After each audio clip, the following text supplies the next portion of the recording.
Okay, here we are at Raphia. These are the initial stages.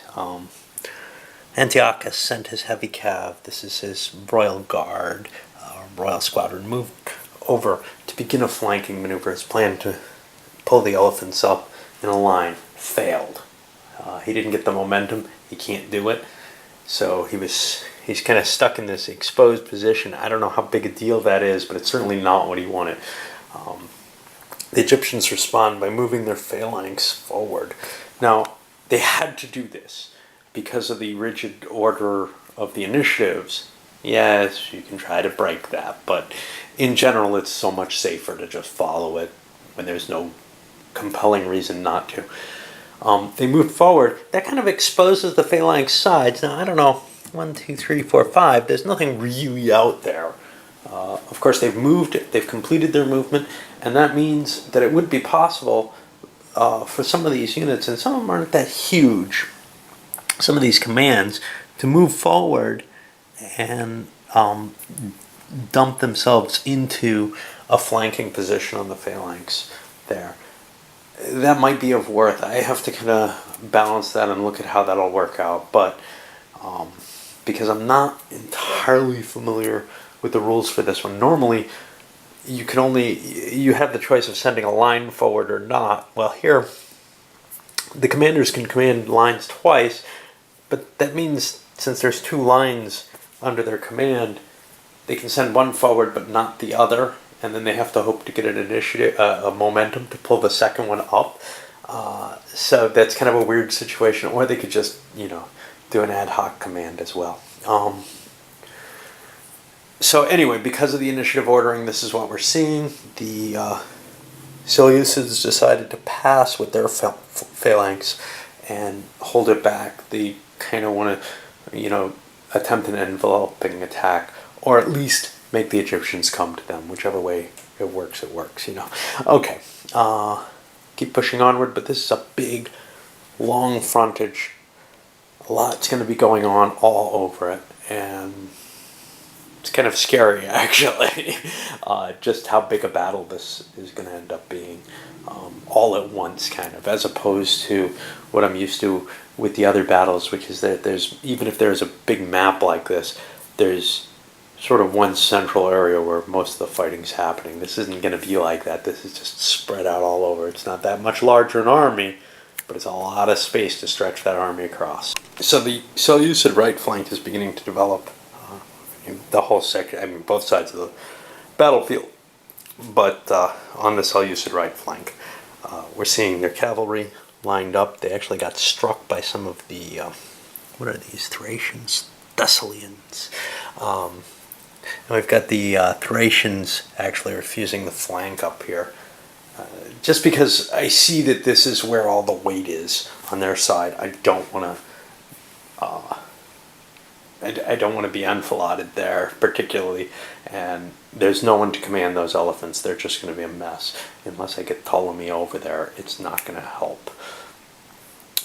So that looks like an ugly situation that I want to prevent from happening, and I'm getting the opportunity, which I suppose didn't happen historically, to kind of clear the way, because the Seleucids were kind of slow in moving out there and building up the line, moving forward with that refusal. So that it should be a little stronger than would otherwise be the case. Well, we'll see how well it holds up. My feeling is the power over on that side is quite great for the Seleucids, and the power over on this side, the Ptolemaics have the edge over here. And we're going to see, I think, it develop along those lines, which is the historical. It might be interesting to play around with totally different deployments here, just because it is so unbalanced on both sides in this scenario. All right, moving on. And the full line's deployed. This is really the end of the turn. We already saw this situation stretching out.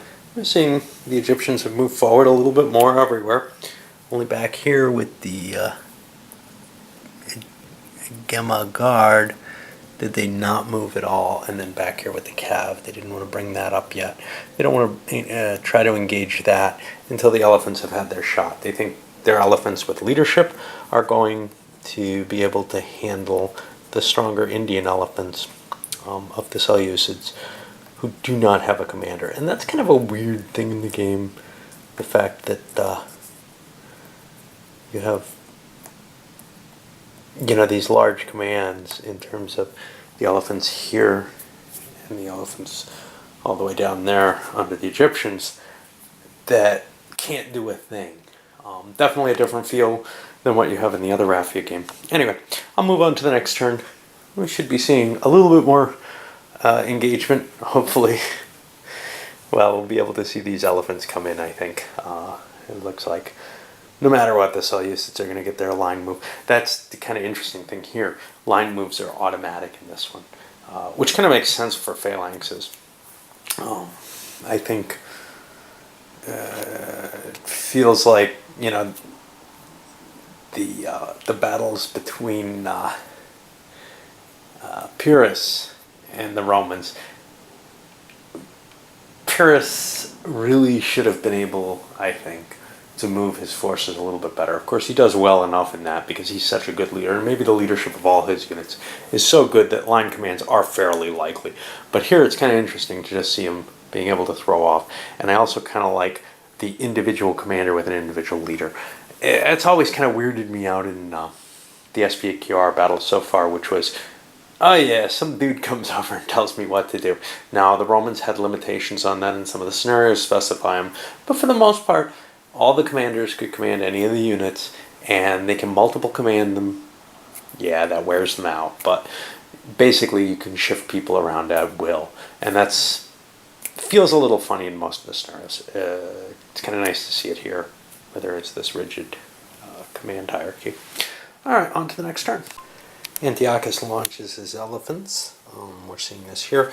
Now, I can't capture the kind of beauty that Hipshot can capture on his stop action videos, which are just lovely to watch the battle unfold all at once like that. But given that the timing of the game is not perfect, goes in jumps and starts, I don't know, somehow it feels kind of funny anyhow, but those are so beautiful to watch. And I'm trying to capture a little bit of that by giving you this snapshot. And after that first blow of the elephants, not too much effect. Broke into the medium infantry here, right at the angle, really. And that's a dangerous situation, but the African elephants seem to have held pretty well. We got 2 rampaged, 1 Indian rampaged. Not a lot of effect there. It's mainly just leaving. But we do have a hole here at the end, and that's kind of dangerous. We'll see what our good buddy does as his next trick. He might start trying to rally some of these, or he's got a lot of command range. So he could actually command his royal squadron forward to engage, as well as maybe healing some of those elephants. We'll see. Of course, the other alternative is he could fail to get momentum, which is what happened. He's got a 6, but he rolled an 8. So that's going to pass the turn over to the first 5 that the Ptolemaics will use. The Ptolemaics have moved their main line of phalanxes forward, including these heavy Greeks here, and we see the silver shields beginning to smash into them. The Seleucid phalanx held back. They could have engaged, but they chose not to. Actually, could they? No, I think the Greek mercenaries moved up first, and then the phalanx moved up, so they wouldn't have gotten a chance except by trying to do a trumping of some sort, which is dangerous. I mean, it's always dangerous. You could end up skipping the leaders permanently that way, and you could reduce their chances of getting a momentum. Seemed better to stay on defensive, but to try to take advantage of this, where the Greek mercenaries were unable to advance the full defense that they wanted to put into place. Too scared of the elephants, I think. And that initial clash is moderately effective. We've got pretty much stopped where they hit front on. 1 unit on the edge routed away. There's kind of an advantage to one of the attackers. If you look at the 7 column, and that's kind of the average column, the worst result the attackers can get is a 3-2, whereas they can cause the defender a 2-4. So there's a slight advantage to charging, not much. Size wasn't enough to do anything here, So we ended up with, oh, actually it should have been a column shift. I don't think that would have mattered much. I think I'll look that up. I think it is. I think if you're one higher, you get the shift, and then you got to go to twice higher to get more shifts. But they did break the 2 units on the edge and send them flying. Problem here is Theodotus didn't get his momentum. He only had a 4, but still. And we're down there. I'm using this to count. Such a big battle. I've got to keep track of whose momentum I'm looking for. Normally it's pretty easy to see, but I'm having trouble with this one. Anyway, so he wasn't able to rally these, nor was he able to pull his line forward. Either option would have been a possibility. But he did break part of the line there, and gained a little bit of flank advantage. We'll see what that turns out for. Dionysus took his turn to clear some of those elephants out of the way. He killed 2 more elephants. Took a little bit of damage himself from it, but he's trying to build up that line of defense for the inevitable. If those medium infantry, actually, yeah, he's got a couple medium here that kind of out of command. If he can get those over and maybe some of these heavies, he can provide a little bit more defense, but he's just in so much trouble once this breaks up. Yeah. But we'll see. And, well, guess we'll continue onward, still in the 4s. So over here on the right flank, we see the Seleucids have moved their heavy infantry, Greek mercenaries, up in order to, build a solid line to attack.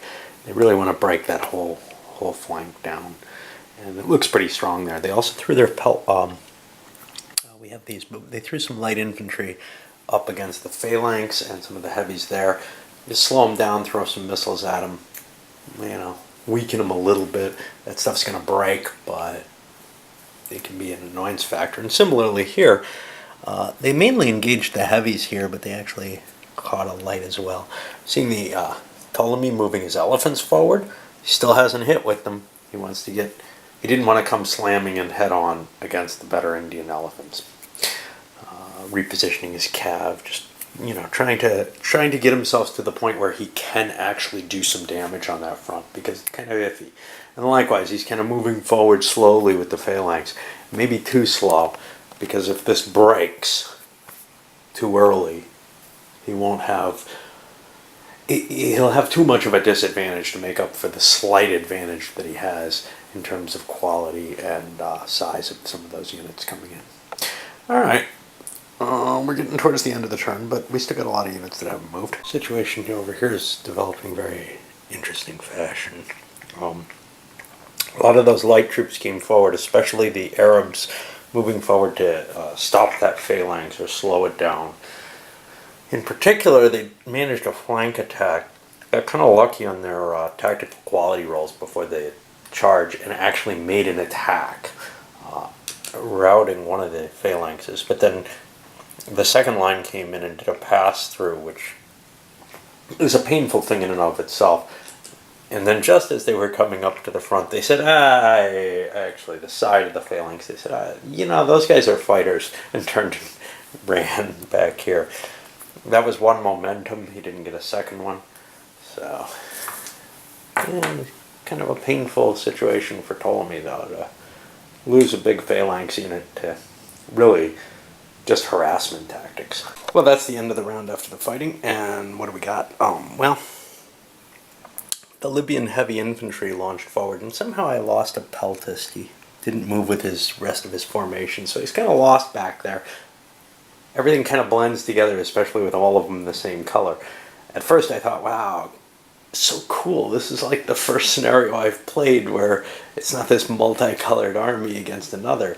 And yeah, there's a little bit of red in here, but for the most part it's yellow against green. Well, actually, all those different color variations do help you distinguish commands, things that can move as lines in a much easier way than when it's all a monochrome thing. It's just one of the factors of both issues are a factor of the choice of doing this in many scenarios, sharing the same counter mix, which overall is great. You get tons and tons of scenarios, but it does make them a little harder to play than, say, musket and pike, where you have an individual counter per unit per scenario. All right. So what happened? Well, actually, those heavies didn't fare very well. They took some missile fire. They chased away a couple of the light infantry that were up there. But, see, now the light infantry could do an orderly withdrawal. I don't like orderly withdrawal. It can slow the enemy down, there's no question there, but it ends up causing you cohesion hits, and you're doing nothing really to the enemy. So I much prefer, in most circumstances, to just stand, take my, especially with these missiles, pesks, and take out some of the offensive capability of those heavy units. Take my licks, especially in something like this where I've got leaders who command those units. I can rally them. They can pull back and start getting themselves back together and do the same thing again and again and again. Of course, their leaders aren't too good, so probably it won't work very well, and their own tactical quality isn't good. So what do I got to do now? Well, if you're familiar with the system, I've got some routing to push back. There's routed units everywhere. I've got all these units to flip over, which is kind of painful always, and this is a big battle, so it's exceptionally painful. And then I got to count these points. Mostly elephants, but there's at least one big heavy infantry here for the Seleucids, and a medium infantry there, or heavy cavalry for the Seleucids, which is worth a lot. That's 8 points there. So, there's some effect there, but the battle isn't fully joined yet. We're still seeing this gap between the two big phalanxes, and this hasn't engaged. The elephants haven't moved up yet. So we're not really at the point where the casualties are streaming up. We'll see how things happen, I forgot to mention this, but when the outflank is attempted and probably succeeds, we'll see, just what kind of casualties will mount from that. But what I was going to say, get rid of that now, the heavy cav here actually did kind of a number, but ended up having a pursuit off the map with one of the good Ptolemaic units there, which is as good as those guard cav. It's kind of a painful situation with all the leaders. We had this with some of the other scenarios where there weren't a lot of cav leaders. I'm used to the Romans having tons and tons of leaders, and they have a couple of bad cav leaders, and it's not a big deal if one of them goes off the map to go rally some of the army and the other one stays behind, or maybe the army leader stays behind and takes command of some of those troops, or one of the other named or important leaders. Well, in this case, each command is more or less got one commander. You can bring the army commander in and use him for it, but for the most part, you're talking about, you kind of have to decide, is there any formation left? Because as long as there is, you want to leave that leader on the map and keep fighting. Once there isn't, then it makes sense to come back, try to find your troops and bring them back on the board wherever they are. These guys went streaming off the south and destroyed that guard cav up here. Alright, I'll come back with the points and show a final view. There's not going to be much changing, just some of these routed units flying back. Casualties were indeed light, 10 points for the Seleucids, 9 for the Ptolemy. 175 needed for Seleucids to break, 140 only for Ptolemy to break. And we see a little bit of routing going on back here. Some guys scampering around here. Down here. Running back here, that big phalanx. And here's the painful thing. It's because of the way the leaders are in this, it's going to be really, really hard. Again, like gathering your forces off board, it's much harder to designate a leader, go back and rally your forces, because they each have their own commands, and that's what they can take care of. That makes it a more difficult game, more in terms of you have a real decision to make. And the other, in most of the other SPQR scenarios, you end up kind of just saying, I'll slow my advance. I'm not going to use as many leaders. Maybe my actual attack will be blunted, but I can keep guys from running off the map, because guys running off the map hurts you really, really heavily, especially if you can kind of pull back into a defensive posture. You can definitely rally your forces without much trouble, and the attacker can also say, I'm just going to hold off for a little bit and I'm going to rally. Well, here,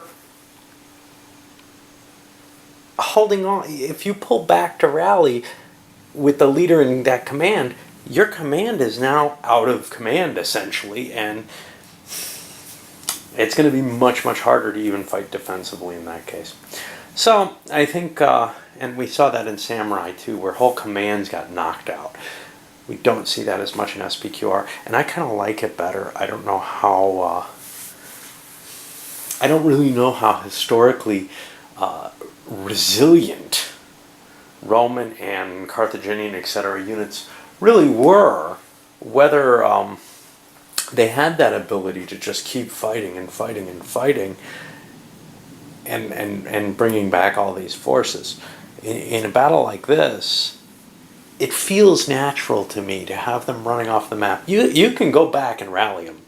You know, you can call a retreat and regroup, but what you can't do is keep your forces on the line fighting fairly well, and then at the same time have some of your leaders running around rallying everyone. Anyway, just some thoughts on that. This one's going up, and we'll move to the next turn.